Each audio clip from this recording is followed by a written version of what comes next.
Property سے متعلقہ مسائل کے ساتھ آپ کی خدمت میں ایک دفعہ پھر حاضر ہے۔ یہ پڑوسی ملک سے ایک کویسچن آیا تھا کہ ہمارے یہاں پر ایک وقف بورڈ بنا ہوا ہے جس کی اربوں خربوں کی جائیداد ہے۔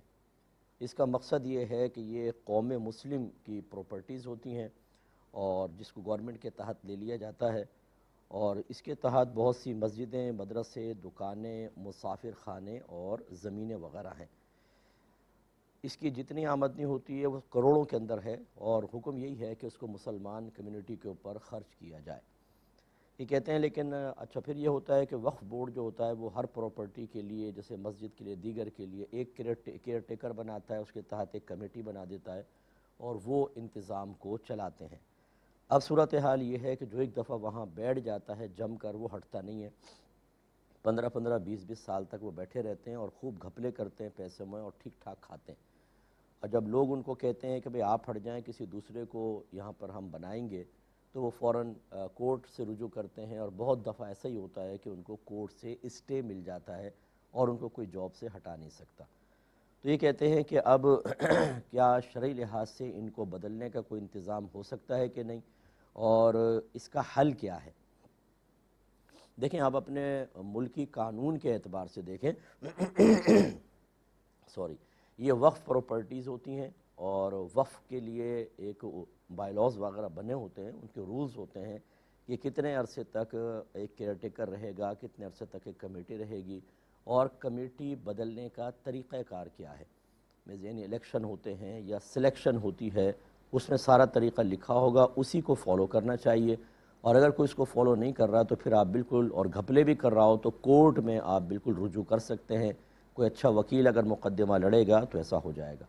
اچھا فرض کر لیں کہ ایسا ہے ہی نہیں، حالانکہ ہوتا ہے لیکن فرض کر لیں ایسا نہیں ہے، تو پھر مسلم کمیونٹی جو ہے میجورٹی میں علماء کو ساتھ ملائیں، ان سے گزارش کریں، اور وہ ایک مطلب پرزور احتجاج کر کے اس کا باقاعدہ قوانین ان کے وضع کریں، اور پھر آگے جتنا بھی انتظام ہے اس کے تحت چلنا چاہیے۔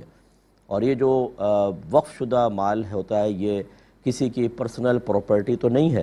ہاں اگر یہ بھی اس میں لکھا ہوتا ہے مطلب قوانین کے اندر کہ اگر کوئی کیئر ٹیکر ہے تو اسے اتنا پیسہ دیا جائے گا کیونکہ وہ اپنا وقت دیتا ہے، یا کمیٹی کی کوئی سیلری مقرر ہو تو ٹھیک ہے، باقی کوئی ایک پیسہ امانت ہے، یا تو خرچ ہوگا اور یا پھر اس کو اکاؤنٹ میں جو مطلب وقف پراپرٹی کا اکاؤنٹ ہوگا اس کے اندر جمع کرنا ہوگا۔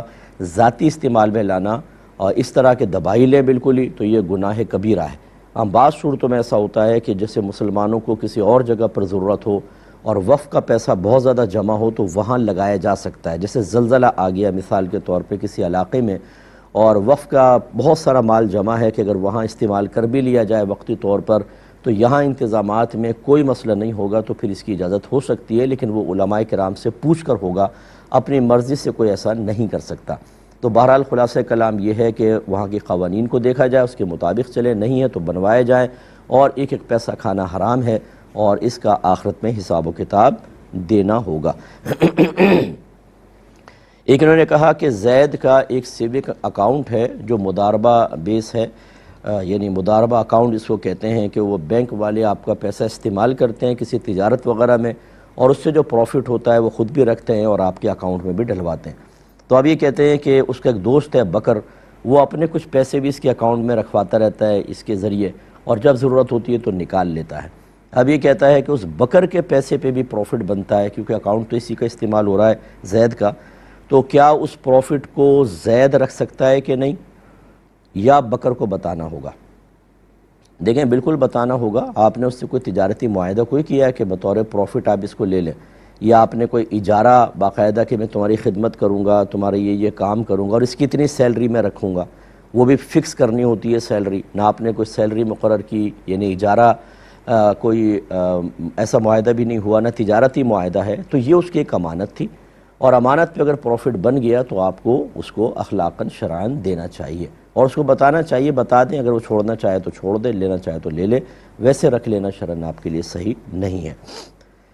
ایک بچے نے کہا کہ میں یونیورسٹی میں پڑھتا ہوں، بعض لڑکوں نے ایناٹومی کا فائنل ایگزام کا کویسچن پیپر سر کی یو ایس بی سے چرا لیا اور پھر وہ لڑکا لڑکیوں میں تقسیم کر دیا، تو میں تو اس میں شامل نہیں تھا ان کے کہنے کے مطابق، اور اب تمام اسٹوڈنٹس اسی سے تیاری کر رہے ہیں، تو کیا میں ان کویسچنس کو بنیاد بنا کے تیاری کر سکتا ہوں کہ نہیں؟ میرے حق میں یہ جائز ہے یا نہیں ہے؟ دیکھیں یقیناً اگر تو آپ یو ایس بی کے جو پہلی بات تو یہ کہ یہ گناہ تھا، بہت بڑا گناہ، جب ڈاکٹری نقل کر کر کے اس طرح کام کریں گے تو آگے چل کے کیا ہوگا؟ وہ تو پھر اس کو نقل کر کے ہی بس کر لیں گے نا۔ ایک مہارت ہونی چاہیے سب چیزیں یہ، اور ذہن پورا استعمال ہونا چاہیے، جبکہ اس میں کیا استعمال ہوگا؟ وہی چیز مواد نکال کے تیاری کر کے کریں گے تو غلط ہے، امانت میں خیانت ہے اور یہ گناہ گار ہوں گے۔ لیکن ایسی صورت میں دو چیزیں ہو سکتی ہیں۔ پہلی بات تو یہ کہ امتحان سے پہلے آپ ٹیچر کو بتائیں کہ آپ کا یہ پیپر لیک ہو چکا ہے اور آپ دوسرا پیپر بنائیں، لیکن اس میں آپ سامنے نہ آئیں، یعنی اس طرح کے ظاہر نہ ہو کس نے کہا ہے، ورنہ آپ کو تو قیمہ بنا دیں گے، ہماری پبلک ایسی ہوتی ہے۔ اور دوسری صورت یہ ہے کہ اگر آپ کو یہ اندیشہ ہو کہ میں اگر بتاؤں گا کسی نہ کسی طرح بات لیک ہو جائے گی اور میرا فیوچر ڈارک ہو جائے گا اور میرے لیے پرابلم کریٹ ہوگی، تو پھر ایسی صورت میں آپ انہیں ان کے حال پہ چھوڑ دیں اور اپنی تیاری کریں۔ ہاں، اب اگر یو ایس بی والا مواد نہیں، ویسے ہی کسی کے ذریعے آپ کو کچھ مل جاتا ہے، کسی نے کہا کمبائنڈ اسٹڈی کرتے ہیں اور یہ سوالات پہ ہم محنت کر لیتے ہیں، آپ نے بالکل چیٹنگ کا ارادہ نہیں کیا، آپ نے وہ یو ایس بی کا مواد نہیں مانگا، ویسے ہی کوئی شخص آپ کے ساتھ جیسے اسٹوڈنٹس ہوتے ہیں، گروپ ہوتا ہے، وہ تیاری کر رہے ہیں اور آپ نے ان کے ساتھ مل کے کر لی، تو پھر آپ کے لیے گنجائش بالکل نکلے گی۔ لیکن بہرحال ایسا کرنا ان کے لیے شرعاً جائز نہیں ہے، اور آپ بھی اس میں احتیاط کریں تو بہت ہی اچھا ہے، تاکہ ضمیر کی ملامت سے انسان محفوظ رہے۔ ایک یہ کویسچن کیا گیا تھا کہ ایک ذہنی معذور ہے، جیسے پاگل مجنون ٹائپ کے ہوتے ہیں، تو اس کی شہوت کو کم کرنے کے لیے کیا ایسی دوائیں دے سکتے ہیں کہ وہ شادی کے قابل نہ رہے؟ کیا یہ جائز ہے یا نہیں ہے؟ دیکھیں بالکل جائز نہیں ہے، کسی کی بھی کوئی بھی صلاحیت ختم نہیں کر سکتے، یہ اللہ تبارک و تعالیٰ کی کے کاموں میں مداخلت بیجا ہے، اور یہ تغیر پیدا کرنا ہے اللہ تعالیٰ نے جو ایک نظام بنایا ہے۔ آپ کوشش کریں، اگر وہ تھوڑا بہت بھی سمجھتا ہے تو کسی لڑکی سے شادی کریں اس کی، اور ہوتے ہیں بہت سارے جو شادی کرنے کے لیے تیار ہوتے ہیں، بعض بچیاں ایسی ہوتی ہیں کہ وہ قبول کر لیتی ہیں کہ ٹھیک ہے میں خدمت کروں گی، ایسا کرنا چاہیے، اور اگر ایسا نہیں ہے تو کوئی اور ذرائع اختیار کریں، یہ نہیں کہ اس کی معاذاللہ میڈیسن دے کے اس بیچارے کو وہ اور بیمار ہوگا، لازم بات ہے اس کے سائیڈ ایفیکٹس ہوں گے، اپنی کیفیات پوری وہ بیان نہیں کر سکے گا، تو خلاصہ کلام یہ کہ شرعاً اس کی اجازت نہیں ہو سکتی ہے۔ ایک کالر ہمارے ساتھ ہیں، پہلے کال لیتے ہیں۔ السلام علیکم۔ السلام علیکم استاد۔ وعلیکم السلام۔ کیسے ہیں؟ خیریت سے ہیں؟ جی مجھ سے بھی یہ سوال تھا کہ قربانی ہو رہی تھی، کسائی نے قربانی کی، جانور کو چھری پھیرتے وقت اس کی چھری غلط پھیری، اس کی ذرا نا کھال ادھر چھری پھیرنے سے پہلے، تو کسی نے وہاں پر کہا کہ یہ جانور حرام ہو گیا، تو وظیفہ تو کر دیا، اب یہ حرام ہے یا حلال ہے؟ ٹھیک ہے بتاتا ہوں۔ اور ایک اور کالر ہے۔ السلام علیکم۔ وعلیکم السلام۔ جی جی میرا سوال ہے کہ جو قربانی کے جانور کے دل، گردے اور پھیپھڑے یہ کھانا جائز ہے کہ نہیں؟ اور بس ٹھیک ہے، میں عرض کرتا ہوں۔ دیکھیں چھری چلائی، وہ شاید الٹی چلا دی یا بھونٹی چھری ہوگی کہ جس سے تھوڑی سی کھال بھی پھٹ گئی جانور کی، تو یہ حرام ہوگا یا حلال؟ دیکھیں بالکل حلال رہے گا، کھال ادھڑنے سے کوئی مسئلہ نہیں ہوتا، رگیں کٹنی چاہیے۔ اگر اس نے مثلا چھری چلائی، فرض کر لیں کہ وہ کند چھری تھی جس سے کھال پھٹ گئی اس کی، لیکن وہ پھیرتا رہا حتیٰ کہ چاروں رگیں اس کی کٹ گئی ہیں، تو یہ جانور حلال اور طیب ہوگا، اگرچہ ایسا کرنا مناسب نہیں تھا، مکروہ تھا ایسی چھری سے کاٹنا۔ اسی لیے شرعی حکم یہی ہوتا ہے کہ قربانی کے جانور کو ذبح کرنے سے پہلے اچھی طریقے سے چھری کو تیز کر لیں تاکہ تیزی سے وہ ذبح ہو جائے، اس کو کم سے کم تکلیف ہو۔ لیکن بہرحال یہ کہنا کہ یہ جانور حرام ہو گیا ہے تو یہ صحیح نہیں ہوگا۔ ہاں اگر وہ شخص یہ کہنا چاہتا ہے کہ تم نے چاروں رگیں صحیح نہیں کاٹی ہیں، خالی کھال ادھڑ گئی ہے، تو پھر تو یقینی سی بات ہے، جب چاروں رگیں کٹی ہی نہیں ہیں تو پھر کھال خالی ادھیڑ دینے سے کیا ہوگا؟ جائز تو نہیں ہوگا جانور، پھر تو ٹھیک ہے۔ لیکن اگر ایسا ہوا کہ کھال ادھڑی لیکن کسائی نے تیزی سے چلا کے بہرحال چاروں رگیں جو مطلوبہ ہوتی ہیں وہ کاٹ دی ہیں، تو پھر اس کے بعد وہ جانور طیب حلال ہے۔ اب اس کو حرام کہنا خود یہ ایک گناہ کا کام ہوگا۔ بہن نے فرمایا کہ دل، گردے، پھیپڑے وغیرہ کھا سکتے ہیں کہ نہیں جانور کے، تو دل کھانا جائز ہے، پھیپڑے بھی کھا سکتے ہیں، گردوں میں تھوڑا بہت اختلاف ہے لیکن آپ کلین کر لیں تو گردے بھی کھا سکتے ہیں۔ ہر وہ چیز کھانا منع ہوتی ہے ویسے جانور کی، اس حدیث سے یہ اصول نکلتا ہے کہ ہر وہ چیز کھانا منع ہے جس کا گندگی سے براہ راست اتصال ہو، شریعت نے اس کو منع کیا ہے۔ تو اسی لیے بعض کہتے ہیں چونکہ گردہ جو ہے وہ پیشاب فلٹر ہوتا ہے، اس سے پانی فلٹر ہو کے پیشاب بنتا ہے تو پھر اس لیے مناسب نہیں، اور بعض کہتے ہیں کہ نہیں وہ جائز ہے، وہ اس میں کچھ چیز رہ تو نہیں جاتی، تو اس لیے گردے میں اختلاف ہے، لیکن کھا سکتے ہیں۔ باقی چیزیں جو گندی ہیں جن کو منع کیا گیا اس سے ذرا احتیاط کریں۔ ایک مزید کالر ہے، السلام علیکم۔ وعلیکم السلام۔ جی مفتی صاحب، کوشچن یہ پوچھنا ہے کہ میری سسٹر ہیں وہ طلاق یافتہ ہیں اور ان کا مطلب اپنا ذاتی مکان بھی نہیں ہے، وہ اپنی والدہ صاحبہ کے ہمراہ اپنی بہن کے گھر پہ رہتی ہیں، تو ان کا یہ مسئلہ ہے کہ ان کے پاس تقریباً 7-8 لاکھ روپیہ ہے جو انہوں نے اپنے کسی رشتہ دار کے ہاں مطلب انویسٹ کیا ہوا ہے، اور وہ ان کو منتھلی تقریباً جیسے 10-12 ہزار کے قریب دیتے رہتے ہیں مطلب پروفٹ کے طور پہ، تو اب یہ پوچھنا ہے کہ آیا ان سے قربانی واجب ہے یا نہیں؟ ٹھیک ہے ٹھیک ہے بتا دو۔ ایک اور کالر ہے، السلام علیکم۔ اٹھا جی السلام علیکم۔ مفتی صاحب میں 3 سوال تھے۔ جی بولیے بولیے۔ ایک ہے کہ قربانی میں حصہ لیا ایک انسان کے ساتھ، بعد میں پتہ چلا کہ اس میں اس کا پیسہ حرام کا تھا، تو کیا میری بھی قربانی ضائع ہو جائے گی؟ ٹھیک ہے۔ اور دوسرا سوال ہے کہ محلے میں جب گائے وغیرہ لاتے ہیں بانس بلی گاڑ کے پورا روڈ بلاک کر دیتے، لوگوں کو بہت تکلیف ہوتی ہے، تو یہ کیا یہ گناہ میں شمار ہوگا؟ دوبارہ کہیے گا دوسرا کویشچن۔ تیسرا، یہ محلے میں جب گائے وغیرہ لاتے ہیں نا تو پورے محلے کو بانس بلی سے بلاک کر دیتے ہیں، آدمی کی آواجائی روک کے گائے باندھ دیتے ہیں، تو لوگوں کو بہت پریشانی ہوتی ہے، کیا یہ گناہ میں شمار ہوگا؟ ٹھیک ہے۔ اور تیسرا کہ عصر کی نماز سے فارغ ہونے کے بعد اٹھنے سے پہلے ایک سجدہ کر کے اگر اٹھا تو کوئی صاحب کہتے ہیں کہ یہ جو تم نے سجدہ کیا عصر کے بعد یہ سجدہ نہیں کرنا چاہیے تھا۔ صحیح۔ اور میں بتاتا ہوں۔ تو ایک تو نے کہا کہ لڑکی والدہ کے ساتھ رہتی ہیں اور کوئی ویسے آمدنی ان کی تھوڑا بہت 7-8 لاکھ ہے وہ انویسٹ کیا ہے اور اس سے 10-12 ہزار ماہانہ آتا ہے، تو اس لڑکی پر قربانی واجب ہوگی کہ نہیں ہوگی؟ دیکھیں پہلے تو ایک بات سمجھ لیں کہ جس کا مال ہوتا ہے نا گھر میں اس کے اوپر قربانی واجب ہوتی ہے، تو یہ ہو سکتا ہے کہ والد والدہ پہ نہ ہو لیکن بیٹی کے پاس مال جمع ہے تو اس پہ قربانی واجب ہو جائے، کسی پہ بھی نہ ہو بھابھی پہ قربانی واجب ہو جائے۔ پہلے بات تو یہ غلط فہمی دور کر لیں، تو اگر یہ لڑکی کے 7-8 لاکھ تھے اس نے انویسٹ کیے ہوئے ہیں تو بالکل اس کے اوپر قربانی واجب ہوگی کہ یہ مال کا نصاب ہے، اور اب اگرچہ اس سے پروفٹ کم آ رہا ہے 10-12 ہزار روپے مہینہ وہ گھر میں خرچ ہو جاتا ہے، لیکن بہرحال وہ مال اس کی ملکیت میں ہی کہلائے گا، کچھ عرصے کے لیے انویسٹ اگر کیا بھی ہے تو بہرحال اس کو قربانی کرنا لازم ہوگا۔ ایک یہ کہتے ہیں کہ ہم نے قربانی کا حصہ ملایا، پتہ چلا ایک شخص کا مال حرام ہے، تو کیا باقی کی قربانی بھی ضائع ہو جائے گی؟ دیکھیں یہ پہلے کنفرم ہونا چاہیے کہ اس نے جو مال دیا ہے واقعی وہ بالکل حرام ہے۔ جیسے مثال کے طور پہ ایک شخص ہے وہ حرام کماتا ہے لیکن اس نے جو پیسہ یہاں پہ قربانی کے اندر ملایا ہے وہ آپ کو کنفرم نہیں ہو رہا کہ وہی حرام آمدنی والا ہے یا دوسرا والا ہے۔ اگر ذرا بھی اس میں شبہ پیدا ہو جائے، آپ کنفرم 100% شیورٹی کے ساتھ نہ بتا سکیں کہ یہ پیسہ حرام کا ہے، تو بالکل قربانی سب کی جائز ہے۔ ہاں اگر کسی نے جو شراب خانہ چلاتا ہے مثلا اس نے شراب بیچی اور بیچنے کے بعد پیسہ فوراً حصے میں ملایا آپ کی نگاہوں کے سامنے، تو پھر یہ گڑبڑ پیدا ہو سکتی ہے کہ ایک کا مال اگر حرام ہے تو باقی کی قربانی پہ اثر ہوتا، لیکن اگر ایسا نہیں ہے تو حسن ظن قائم آپ کر سکتے ہیں۔ اب جتنے لوگ اجتماعی قربانی کرتے ہیں اور باہر سے پیسہ لوگ بھیجتے ہیں تو ہر ایک سے انویسٹیگیشن کوئی ہوتی ہے کہ تم کیا کما رہے ہو، کیسا کما رہے ہو، گمان یہی ہوتا ہے کہ وہ حلال بھیجا ہوگا، لیکن یہ بھی تو ہو سکتا ہے کہ حرام پیسہ بھیجا ہو۔ تو جب یہ شک و شبہ والی صورتحال ہوتی ہے تو قربانی جائز ہوتی ہے۔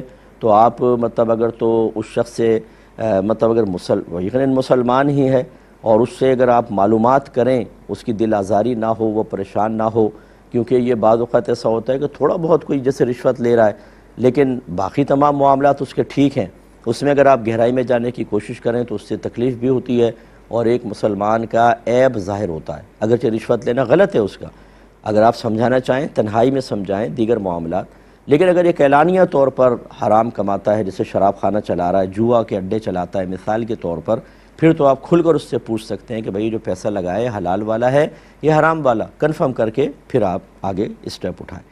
ایک مختصر سا بریک لیں گے، ہمیں یقین ہے آپ ہمارے ساتھ ہی رہیں گے۔ بسم اللہ الرحمن الرحیم۔ ایک کویسچن کیا کہ ہمارے یہاں قربانی کے دنوں میں جانور محلے کے اندر ایک جگہ جمع کر دیے جاتے ہیں اور پھر اس محلے کے راستے کو بند کر دیا جاتا ہے جس سے لوگ بہت زیادہ تکلیف کا شکار ہو جاتے ہیں، کیا حکم شرع ہوگا؟ دیکھیں یہ شرعاً بالکل جائز نہیں ہے۔ ٹھیک ہے آپ عبادت کریں، آپ مطلب جو مخصوص ایونٹس ہوتے ہیں ان کو دائرہ شریعت میں رہ کر منائیں، اس میں شریعت منع نہیں کرتی، لیکن حقوق العباد کا خیال رکھنا فرض ہوتا ہے۔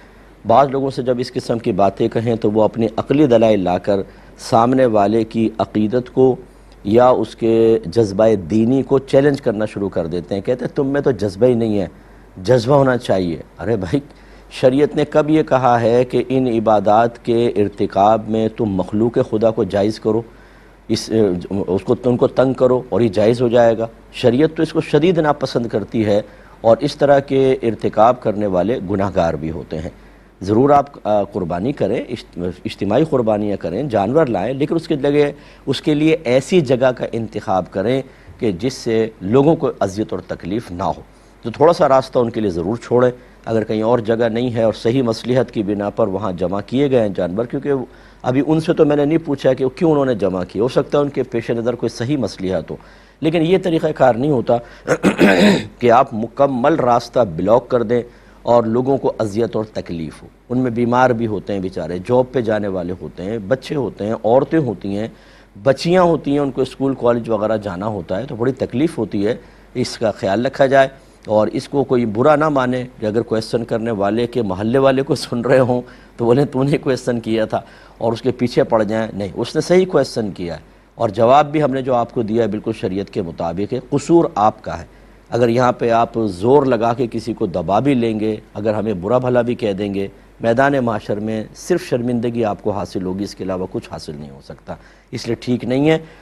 راستہ اگر بلاک کرنا بھی چاہیں تو پورے محلے والوں سے مشورہ کر کے ان کے لیے کوئی راستہ ضرور روکیے. تھوڑی بہت جگہ لے لیں, چلے مجبوری ہے, 2-3 دن ہی تو رکھنا ہوتا ہے, تو وہ چل جائے گا. لیکن اگر بالکل راستہ بلاک کیا یا وہ تکلیف میں ہے, راضی نہیں ہو رہے, تو پھر آپ ایسا نہیں کر سکتے ہیں. یہ کہتے ہیں کوئی عصر کی نماز کے بعد غالباً وظائف وغیرہ پڑھ رہا تھا, آخر میں بس سجدہ کر کے اس نے کہا چلو میں جاتا ہوں, تو کسی نے منع کیا کہ عصر کے بعد سجدہ نہیں کرتے. دیکھیں, نفل سجدہ تو منع ہی ہے, نفل نماز تو منع ہے, نفل سجدہ بھی نہ کریں کہ ویسے ہی آپ اظہار تشکر کے لیے, شکر کا بھی نہیں, ویسے ہی آپ سجدہ کر دیں چلیں, تو یہ صحیح نہیں ہوگا. ہاں, اگر سجدہ واجبہ ہو تو بالکل کر سکتے ہیں, جیسے قضا نماز ادا کر سکتے ہیں, لیکن پبلک کے سامنے نہیں, چھپ کر. اسی طرح اگر آپ قرآن پاک پڑھ رہے ہیں تو سجدہ تلاوت بھی کر سکتے ہیں, اگرچہ بہتر ہے کہ دوسرے وقت میں کر لیا جائے, کیونکہ اس کو تو پوسٹ پون بھی کر لیں تو کوئی مسئلہ نہیں ہے. تو خلاصہ کلام یہ کہ مطلقاً سجدہ کرنا منع نہیں ہوتا, ویسے سجدہ نہ کیجئے کہ کوئی دیکھے گا بھی تو بدگمانی کا شکار ہوگا, جیسے کسی نے دیکھا تو آبجیکشن کر ہی دیا نا. تو اس لیے بہتر ہے کہ عصر کے بعد پبلک کے سامنے اس طرح کا سجدے وغیرہ بالکل نہ کرے, یعنی سجدہ واجبہ وغیرہ, اور نفل تو نہیں کرے تو بہتر ہے, بلکہ حکم یہ ہوگا کہ نہ کرے. ایک بھائی نے کہا کہ میری والدہ نے انتقال سے پہلے بہن کے پاس 18,000 روپے رکھوائے تھے, اب ان کا انتقال ہو گیا تو بہن نے اس میں تھوڑے سے پیسے مزید ملا کر ایک قربانی کا جانور لے لیا ہے. تو اب میری بہن نے اس سے پہلے کبھی قربانی کی نہیں, تو کیا وہ اپنی طرف سے قربانی کرے یا والدہ کے ایصال ثواب کے لیے اس کو قربان کرے؟ دیکھیں, ہم آپ کو بارہا ہی کہتے ہیں کہ بعض اوقات جب ہم علم اور معرفت حاصل نہیں کرتے ہیں تو کوئی کام ہم نیکی سمجھ کے کر رہے ہوتے ہیں, لیکن ہمارے نام اعمال میں گناہ لکھا جاتا ہے. جیسے اب یہ صورتحال ہے, اگر والدہ نے 18,000 روپے بطور امانت رکھوائے تھے, تو جیسے ہی والدہ کا انتقال ہوا یہ مال وراثت بن گیا, اور یہ خالی بہن کی ملکیت نہیں تھی کہ جیسے چاہیں وہ استعمال کریں, بلکہ یہ وارثوں میں شرعی طریقے سے تقسیم ہونے تھے. اب انہوں نے وارثوں کو محروم کر کے قربانی کا جانور, دن تو کیونکہ گزر ہی گیا ہے, پہلے کا سوال ہے, ابھی موقع ملا ہے تو میں بیان کر رہا ہوں, اور انہوں نے قربانی کا جانور کر کے تمام ورثاء کو ان کے حق سے محروم رکھا. تو یہ تاخیر کرنے پر بھی ان کو وبال ہوگا, اور انہیں چاہیے کہ اب اگر کر بھی دیا ہے, فرض کر لیں, تو 18,000 کا حساب کسی مفتی صاحب سے کروائیں, ان کو ورثاء بتائیں, وہ بتائیں گے کس کو کتنا کتنا ملے گا, اب اپنی پاکٹ سے یہ اس کو فوراً سے پیشتر دیں, ورنہ گناہ گار ہوں گی. ایک کالر ہمارے ساتھ ہیں. السلام علیکم. جی وعلیکم السلام. مفتی صاحب, آپ سے یہ پوچھنا تھا جی کہ لوگ کہتے ہیں جو لوگ مر جاتے ہیں اگر ان کے دانت فکس لگے ہوئے ہوں, جو نکال کے ڈاکٹر فکس لگا دیتا ہے, جی. وہ نکال کے دفنانا چاہیے یا مصنوعی دانت ایسے جو لگا کے نکال لیتے ہیں؟ جی. دوسرا یہ ہے کہ اگر ایک لڑکا باہر ہے, لڑکی یہاں ہے, تو فون پہ نکاح کیسے ہوگا جبکہ لڑکے کا وہاں کوئی گواہ نہیں ہے؟ تو لڑکی والوں کو انتظام کرنا پڑے گا. ٹھیک ہے, بتاتا ہوں, میں عرض کرتا ہوں. ایک کالر ہیں. السلام علیکم. وعلیکم السلام. جی ہلو. جی آواز آ رہی, بتائیے. مفتی صاحب, میرے 2 سوال ہیں. ایک سوال تو میرا یہ ہے کہ جو ہم لوگ, میری ساس ہیں, وہ انلیگل طریقے سے میرے بچوں کو بیرون بھیجنا چاہتی ہیں. اچھا. تو میں ان کو اس طرح چھوٹی ابھی تو پتہ آپ کو یہاں پہ وہ میں بھیجنا نہیں چاہ رہی، تو انہوں نے میرا نان آف کا سب کچھ بند کیا ہوا ہے، تو میں اپنے ریلیٹیو سے لے کر اپنے بچوں کی وہ جو ایجوکیشن ہے ان کو کنٹینیو رکھا ہوا ہے. تو میرے ریلیٹیوز کو بھی سب کو پتہ ہے، تو وہ میری ہیلپ کرتے ہیں بچوں کی فیسیں وغیرہ پے کرنے میں. تو کیا یہ صحیح ہے؟ ٹھیک ہے. اور دوسرا سوال میرا یہ کہ ہم لوگ لیڈیز اکثر کام میں اتنا بزی ہوتے ہیں تو بالٹی میں پانی بھر کے برتن رکھ دیتے ہیں اور اکثر کام میں لگ جاتے ہیں، بھول جاتے ہیں، تو پانی گرتا رہتا ہے. تو ایسی کنڈیشن میں کیا پھر ہمیں اس کا گناہ ملتا ہے کہ ہم لوگ شعوری طور پہ بھولتے ہیں؟ سچ وہ ویسے نہیں بھولتے. ٹھیک ہے. اور تیسرا سوال میرا ایک اور ہے. جی بولیں، شاید لائن کٹ گئی. السلام علیکم. وعلیکم السلام. جی بہن. سر میرے دو سوال ہیں. ایک پہلا سوال تو یہ ہے کہ زوال کے ٹائم تو قرآن پاک کی تلاوت کر سکتے ہیں. ٹھیک ہے. اور دوسرا سوال یہ ہے کہ چھوٹے بچے جو ہوتے ہیں 7 سال کے، ان کو نماز شروع کروا رہے ہیں، سب ان کی آنکھ جلدی نہیں کھلتی، کیا تھوڑی سی لیٹ ان کو نماز پڑھوا سکتے ہیں؟ مطلب لیٹ کا مطلب کیا ہے؟ جیسے فجر کی نماز قضا کروا کے یوں؟ نہیں مطلب قضا تقریباً تھوڑا سا لیٹ ہو جائے نا. ٹھیک ہے میں بتاتا ہوں. ٹھیک. تو یہ ایک بہن نے کویسچن جو کیا ہے کہ پہلے یہ لے لیتے ہیں کہ 7 سال کا بچہ ہے، نماز پڑھوانی ہے، اب فجر کے اول وقت میں اٹھائیں یا تھوڑا سا لیٹ کر کے تاکہ اس کی نیند تھوڑی سی پوری ہو جائے، کیونکہ چھوٹے چھوٹے بچے ہوتے ہیں، بعض اوقات چڑچڑا پن آ جاتا ہے. تو بہن بس نماز قضا نہیں ہونی چاہیے. آپ چاہے اس کو بالکل آخری وقت میں اٹھائیں کہ آخری 10 منٹ باقی ہوں، وضو کر کے آرام سے 2 سنت 2 فرض وہ پڑھ سکے، یا کوئی اور وقت کی نماز ہے جیسے، تو اتنا کہ وہ سنن اور فرائض وغیرہ بآسانی ادا کر سکے. آپ اتنا ڈیلے کر سکتی ہیں، اس میں کوئی مسئلہ نہیں ہے. ویسے بھی چھوٹا ہے بچہ بھی، وہ جماعت کا تو مکلف ہے نہیں، وہ گھر کے اوپر ہی بس پڑھ لے، بہت اچھا ہے. اور آپ تھوڑا سا لیٹ کر کے پڑھا سکتی ہیں بشرطے کہ قضا نہ ہو. ٹھیک ہے، یہ کوشش کیجئے گا. اور زوال کے وقت قرآن پاک کی تلاوت کر سکتے ہیں، منع نہیں ہے. کوشش یہ کریں کہ آیت سجدہ نہ پڑھیں، اور اگر پڑھ بھی لی تو گناہ تو نہیں ہے، لیکن وہ سجدہ تلاوت کر بھی سکتے ہیں، لیکن بہتر ہے کہ اس کو ڈیلے کر دیں. اور ویسے آپ قرآن پاک کی تلاوت کرنا چاہیں تو اس میں کوئی مسئلہ نہیں ہوتا ہے. ایک انہوں نے کہا کہ جب کوئی شخص مر جاتا ہے تو بعض اوقات اس کے دانت فکس ہوتے ہیں، تو کسی نے کہا ہے کہ اس کے دانت کو ہٹا کے اس کو دفنایا جائے، کیا حکم شرع ہوگا؟ دیکھیں اگر تو وہ دانت بعض تو فکس نہیں ہوتے، بآسانی بتیسی کی بتیسی نکل آتی ہے، پھر تو بہتر ہے کہ نکال کر ہی ان کو دفنایا جائے. اور اگر فکس ہو گئے ہیں تو پھر اس کو بالکل نہ کریں کہ وہ توڑنے پڑیں گے یا تکلیف ہوگی، کھینچنے پڑیں گے، اس سے کوئی فرق نہیں پڑتا. مردے کو کیا فرق پڑے گا؟ جب وہ حالت زندگی میں تھا تو اگر جنابت طاری ہو جائے اور دانت فکس ہے تو اسی پر سے تو پانی بہا لیتے آدمی. کون سا دانت اکھاڑ کے پھر وہ کلیاں کرتا ہے؟ تو فوت ہونے کے بعد بھی اگر آپ یہ سمجھتے ہیں کہ اگر یہ دانت فکس رہا تو شاید غسل کی تکمیل نہیں ہوگی، تو یہ نادانی کی بات ہے. زندگی میں ہوگی، بعد میں نہیں ہوگی. تو اس لیے فکس دانت کو بالکل نہ نکالا جائے. ایسی کوئی بھی چیز اگر جسم میں کسی بھی جگہ فکس ہے، مثلا راڈ ڈلی ہوئی ہے یا اور کوئی مسئلہ ہے، تو بس اس کو بیانی رہنے دیں، غسل آپ دیں اس کو اور دفنا دیں. ایک یہ کہتے ہیں کہ لڑکا باہر ہے، اس کے پاس کوئی گواہ نہیں ہے، یہاں لڑکی والے ہیں، تو فون پر نکاح کی کیا صورت ہوگی؟ دیکھیں اس کا طریقہ یہ ہے کہ لڑکا وہاں سے کال کر کے کسی کو پاکستان میں اپنے نکاح کا وکیل بنا دے. اور وکیل بنانے کے لیے گواہ شرط نہیں ہوتے. وہ فون پر کہہ دے کہ میں آپ کو اجازت دیتا ہوں کہ آپ میرا نکاح فلانا بنت فلاں کے ساتھ، لڑکی کا نام، اس کے والد کا نام، اتنے حق مہر کے عوض میں کر دیں. مثلا کوئی چچا ہے، تایا ہے، پھپھا ہے. اب وہ لڑکے نے کہہ دیا، یہ ہو گئے وکیل. انہوں نے کہا یس وکیل ہو گئے. اب یہ جو ہیں اس مجلس اور محفل میں 2 گواہوں کی موجودگی میں پہلے یہ بات کہیں گے لڑکی سے کہ میں فلاں بن فلاں کا نکاح آپ کے ساتھ اتنے مہر کے بدلے میں کرتا ہوں، آپ نے قبول کیا؟ بچی کہے قبول کیا. ابھی جو وکیل اس لڑکے کی طرف سے کہہ رہا ہے یہ ہے ایجاب، اور بچی جو کہہ رہی ہے وہ ہے قبول.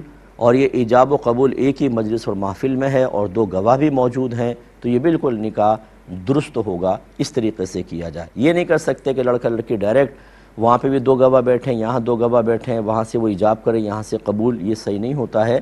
ایک مجلس محفل میں ایجاب و قبول ہونا چاہیے. تو اس کا بہترین طریقہ وکیل بنانے کا ہوتا ہے، تو وکالت دے دیں اور اس طرح کر لیجئے. یہ کہتی ہیں کہ میری ساس جو ہیں وہ بچوں کو اللیگل طریقے سے باہر بھیجنا چاہتی ہیں، میں اس کی مخالفت کرتی ہوں، تو انہوں نے میرا نان نفقہ وغیرہ بند کر دیا اور میں لوگوں سے، رشتہ داروں سے مدد لے کر گزارا کرتی ہوں. تو غالباً یہ پوچھا ہے کہ یہ صحیح ہے یا نہیں ہے. یہ بالکل اللیگل طریقے سے بالکل بچوں کو نہ بھیجا جائے. بعض اوقات بیچ میں مسائل پیدا ہو جاتے ہیں، پکڑے جاتے ہیں بچے، خدا نہ خواستہ ادھر ادھر کر دیں، وہاں کی گورنمنٹ تو کیا ہوگا، اور دیگر پرابلمز، اور مطلب ہم یہ چاہتے ہیں کہ پوری دنیا ہمیں حاصل ہو جائے، آخرت چاہے برباد ہو کوئی مسئلہ نہیں ہے، اس لیے پھر ہم اس طرح کے اللیگل کام کرتے ہیں۔ تو اگر وہ ساتھ صاحبہ سن رہی ہوں، میں گزارش کرتا ہوں دائرہ ادب میں رہ کے ایک ایسا ہرگز نہ کریں۔ اگر بچے اللیگل طریقے سے باہر چلے بھی گئے تو کیا ان کو تمام چیزیں مثبت اور آپ کی مرضی کے موافق ملتی رہیں گی؟ ہو سکتا ہے وہاں پر جا کر حالات ایسے ہو جائیں کہ وہ بچے بہراروی کا شکار ہو جائیں، خدا نخواستہ غیر مسلمین کے ساتھ مل کر مرتد ہو جائیں، تو آپ کا یہ پورے ایفرٹس کرنا، آپ کی کوشش کرنا، آپ کا قانون کو اور مذہب کو نظر انداز کرنا آپ کو کیا نفع دے گا؟ میدان معاشر میں آپ کے لیے شرمندگی ہے، رسوائی ہے، زوال نعمت ہے، اللہ کی ناراضگی ہے، ہو سکتا ہے نبی کریم کی شفاعت سے محرومی ہو جائے، تو ایسا نہ کریں۔ اور یہ جو ہماری بہن نے کویسچن کیا، آپ نے بالکل ٹھیک کیا، اس طرح بچوں کو نہیں بھیجا جاتا اللیگل طریقے سے، اپنے پاس رکھیں بچوں کو، اور اگر وہ نان نفقہ بند کریں تو آپ کو یہ ایسا کورسز وغیرہ کر لیں کہ ارننگ آن لائن آپ ارننگ کر لیں، اور باقی جب تک آپ اس قابل نہیں ہوتی ہیں اور رشتہ دار آپ کی مدد کر رہے ہیں تو آپ ان سے مدد لے سکتی ہیں۔ ایک مختصر سا بریک لیں گے، ہمیں یقین ہے آپ ہمارے ساتھ ہی رہیں گے۔ بسم اللہ الرحمن الرحیم۔ ایک بہن نے پوچھا تھا کہ میرے شوہر کی ایک بغیر نکاح کے بیٹی ہے، اور تو کیا اس بچی کا مجھ پر یا میرے شوہر پر کچھ حق ہے؟ سوری، ذرا میرا گلا تھوڑا سا ڈسٹرب ہے۔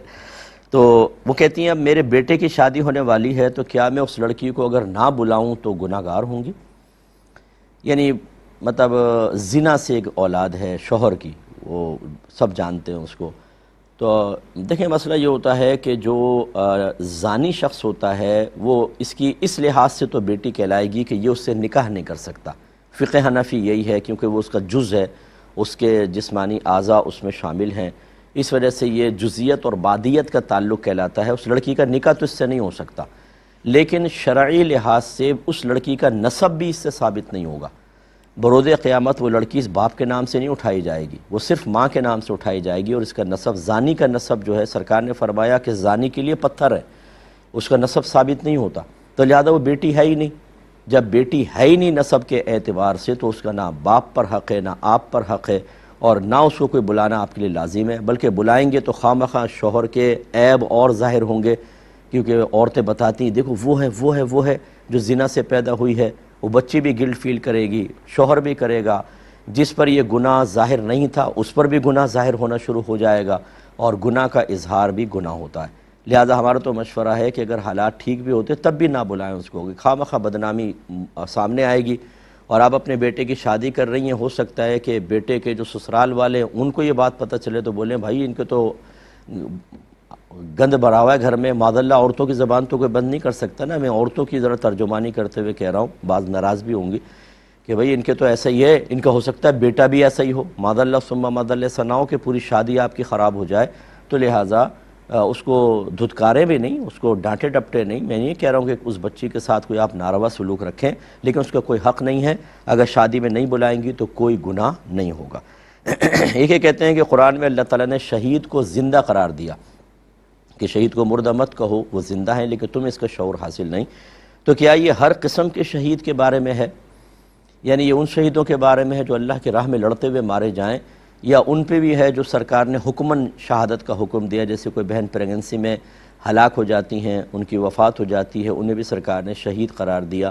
اسی طرح کوئی ایکسیڈنٹ میں فوت ہوتا ہے تو شہید، تو کیا اس کے بارے میں بھی یہ ہے؟ دیکھیں تو مفسرین نے بیان فرمائے یہ انہی شہداء کے بارے میں ہے جو اللہ کی راہ میں لڑتے ہوئے مارے جائیں۔ لیکن اگر قیاساً مطلب یہ کہ اگر کوئی اپنی رائے کے ذریعے یہ کہتا ہے کہ بھئی شہید کے بارے میں حکم ہے اور نبی کریم نے بعض کو شہید قرار دیا، ان کے لیے بھی یہ حکم ہو سکتا ہے، تو گنجائش نکلتی ہے، لیکن اکثر اسی پر ہیں کہ یہ صرف ان شہداء کے بارے میں ہے جو اللہ تعالیٰ کی راہ میں لڑتے ہوئے مقام شہادت حاصل کر لیتے ہیں، ان کے لیے مقام و مرتبہ ہے۔ یہ بچے نے پوچھا کہ میں UK میں ہوتا ہوں اور ہمیں سیکھنے کے لیے خنزیر کے اعضاء پر آپریشن کروایا جاتا ہے، تو کیا اس طرح خنزیر کے اعضاء پر آپریشن وغیرہ کر کے کچھ سیکھنا ہمارے حق میں جائز ہے یا نہیں؟ دیکھیں جائز ہے، اگرچہ ہمارے نزدیک مذہب اسلام کے نزدیک خنزیر نجس العین ہے۔ نجس العین کا مطلب یہ ہے کہ اس کا ایک ایک بال ناپاک ہے، اگر وہ پانی میں گر جائے پوری بالٹی ناپاک ہو جائے گی، لیکن جب آپ ایک میڈیکل کی فیلڈ سے وابستہ ہیں اور آپ کے سامنے وہی آپریشن کے لیے رکھا ہے، سیکھنے کے لیے رکھا ہے، تو پھر آپ اس سے لڑائی جھگڑا نہ کریں۔ ویسے بھی آپ نے گلوز پہنے ہوتے ہیں، کوئی ڈائریکٹ آپ کے ہاتھ پر بھی گندگی نہیں لگے گی، تو بالکل آپ اس سے سیکھ سکتے ہیں اور اس کے اعضاء پر آپریشن وغیرہ کیا جا سکتا ہے۔ یہ کہتے ہیں کہ میری ممانی حاملہ تھیں لیکن 4 ماہ سے قبل کسی وجہ سے ان کا حمل ضائع ہو گیا۔ اب ہم جوائنٹ فیملی کے اندر رہتے ہیں، تو کہتے ہیں کہ ہماری بھابھی جو ہیں وہ بھی حاملہ ہے اب اس گھر میں، تو ان کے میکے والے آ گئے اور انہوں نے کہا کہ بھئی ہم اس کو لے کے جائیں گے کیونکہ ان کی ممانی پر جادو ہے، اسی وجہ سے بچہ ہلاک ہوا تو اس کا اثر ہماری بیٹی پر بھی آ جائے گا، تو اس کو لے کے جا رہے ہیں، کیا حکم شرع ہوگا؟ دیکھیں میں تو کہہ کے تھک گیا ہوں، اور لوگ ناراض ہوتے ہوتے نہیں تھکتے ہیں مجھ سے کہ مفتی صاحب کھل کر اس طرح بول دیتے ہیں۔ یہ دقیہ نوسی پن ہے۔ کس نے کہا کہ ممانی کے اوپر جادو تھا؟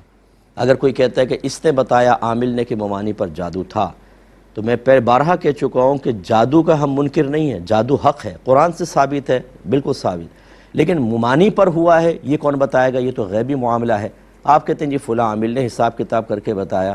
اچھا اگر اتنا کنفرم بتایا ہے تو پھر آپ اس کے پاس جا کر بیٹھ جائیں اور بولے میں آیا ہوں، وہ کہے کیوں آیا ہوں، تو آپ کہیں تو خود ذائچہ نکال کے بتا میں کیوں آیا ہوں، میں کیوں بتاؤں تجھے میں کیوں آیا ہوں؟ جب تو یہ بتا سکتا ہے کہ مجھ پہ جادو ہے، ٹونا ہے، سفلی کروایا ہوا ہے، تو یہ بھی بتا میں آیا کس مقصد کے لیے، میرا مقصد بھی تم ہی بتاؤ۔ دوسرا پوچھے میری جیب میں کیا ہے بتاؤ، میں کیا کھا کر آیا ہوں بتاؤ۔